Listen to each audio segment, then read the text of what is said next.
bonjour à tous et bienvenue dans ce journal. Jean-Paul Huchon devra s'expliquer devant le Conseil d'État.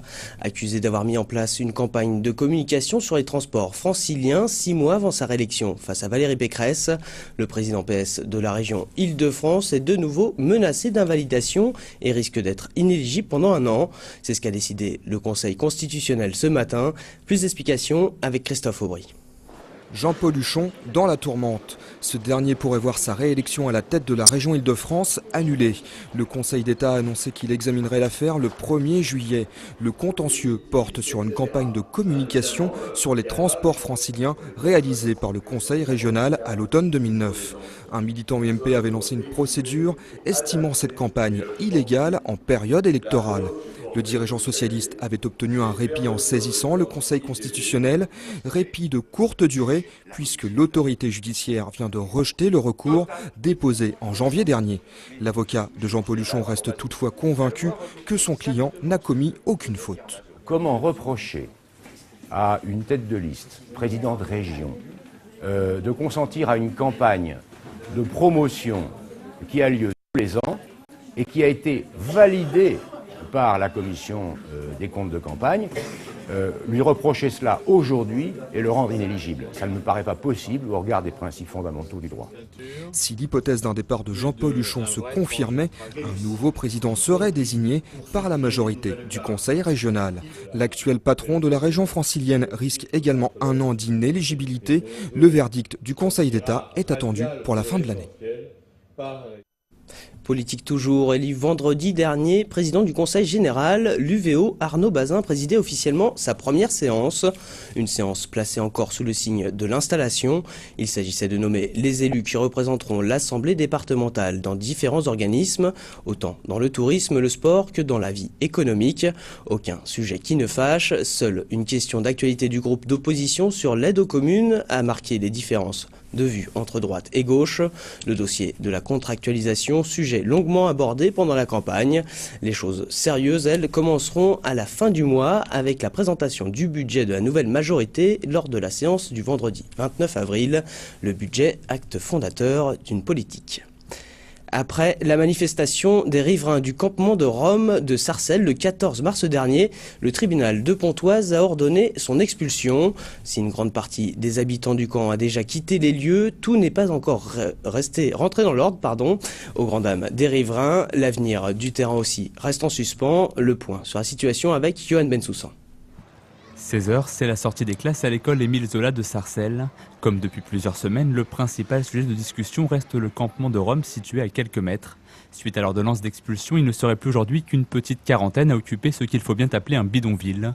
Pour les riverains, le départ massif d'environ 500 Roms est vécu comme un soulagement, après 5 ans de cohabitation forcée. Depuis 15 jours, on va dire 15 jours, une semaine, on n'a plus de fumée. Cette fumée qui nous empêchait de respirer. Maintenant, il y a beaucoup de voisins qui me disent que c'est quand même mieux, on n'a plus la fumée. On se sent plus en sécurité. Il y avait beaucoup moins d'allées et venues. On ne les trouvait plus aux portes du village, devant les devantures de magasins. Reste que malgré les annonces et l'expulsion définitive fixée au 13 avril, le terrain n'est pas encore totalement déserté. Pour certains riverains, la situation reste toujours difficilement supportable. Non, la jeune, elle est toujours là. De toute façon, on la voit. Vous allez juste devant, vous les voyez. Vous avez vu, là, il y a des fumées.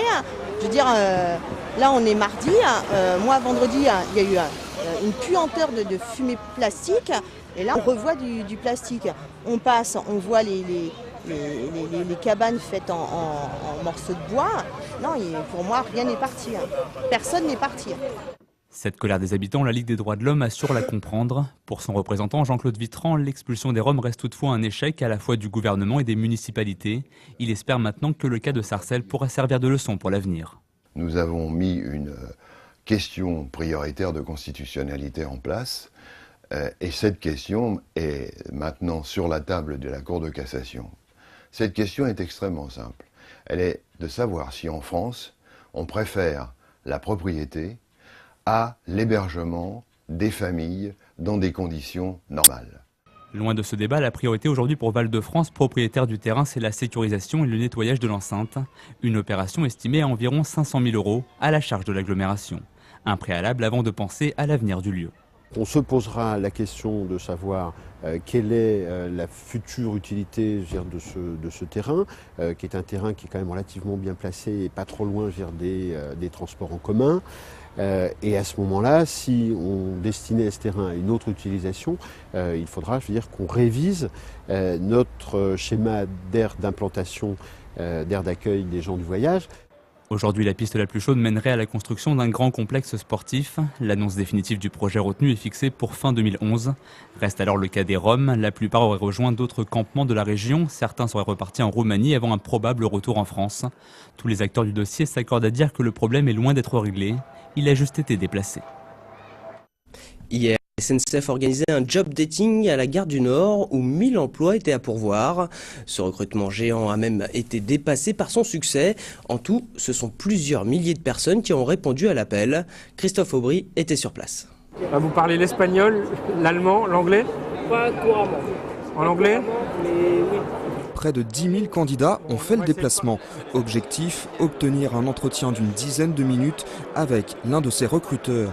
La SNCF a organisé cette journée spéciale à la gare du Nord pour embaucher 1000 salariés à travers toute la région Île-de-France.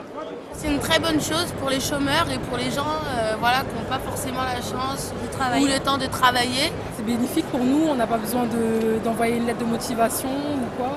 On veut passer directement par eux, les voir directement, ils sont plus accessibles.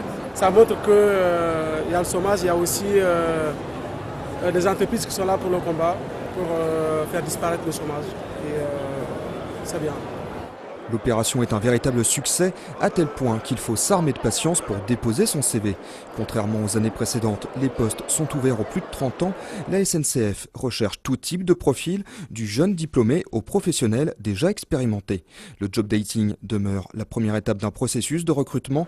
Si le candidat correspond au poste proposé, il sera par la suite convié à suivre des tests complémentaires. On a trop de personnes qui nous envoient leurs qualifications, qui ont envie de travailler à SNCF.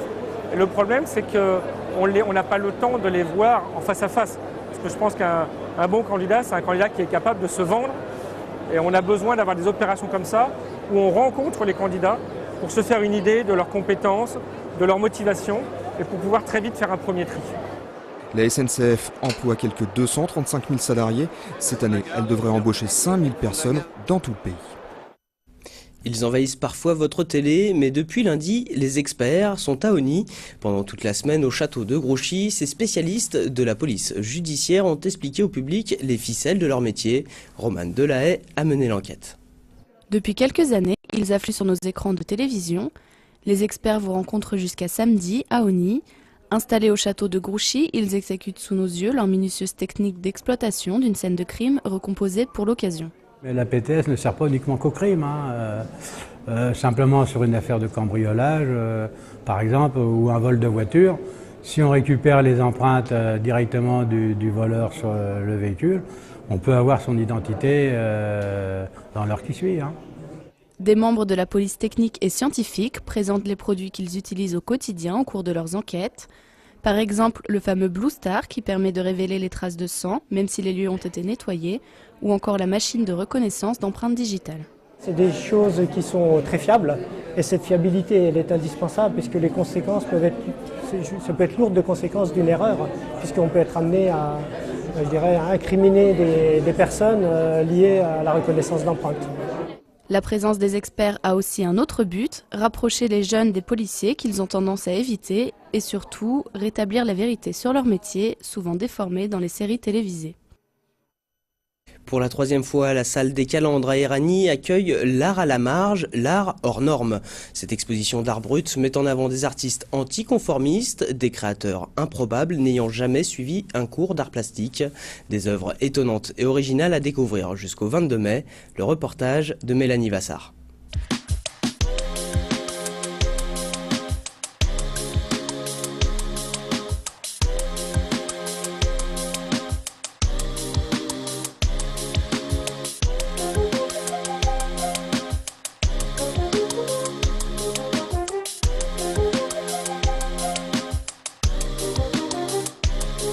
L'art brut n'a jamais été autant dans l'air du temps. Aujourd'hui, nombreux sont les artistes qui s'y rapportent dans leur pratique. La 3e édition de l'Art à la marge propose de découvrir le travail de 34 artistes singuliers qui ont tous un point commun. Ils sont amateurs et n'ont jamais suivi d'enseignement artistique. Tout autour des collections que nous avons choisies au sein de la fabuloserie, il y a des artistes de l'art actuel qui sont venus en dialogue parce qu'ils se trouvent eux aussi à la marge, comme M. Durieux qui est vidéaste, ou Kim qui elle est installatrice, et M. Truchassou au niveau des arts plastiques, qui eux aussi ont une démarche qui est hors des normes habituelles des canons des arts plastiques. Des artistes amateurs, créateurs d'art brut à partir d'éléments de la vie quotidienne, à l'aide de gouttières, capsules ou encore tickets de métro, chacun construit son univers fantastique et fascinant. Il peut y avoir de l'art médiumnique, donc là nous en avons des représentants, mais ça peut être aussi de simples retraités qui commencent une activité qui va vite envahir leur vie, devenir débordante.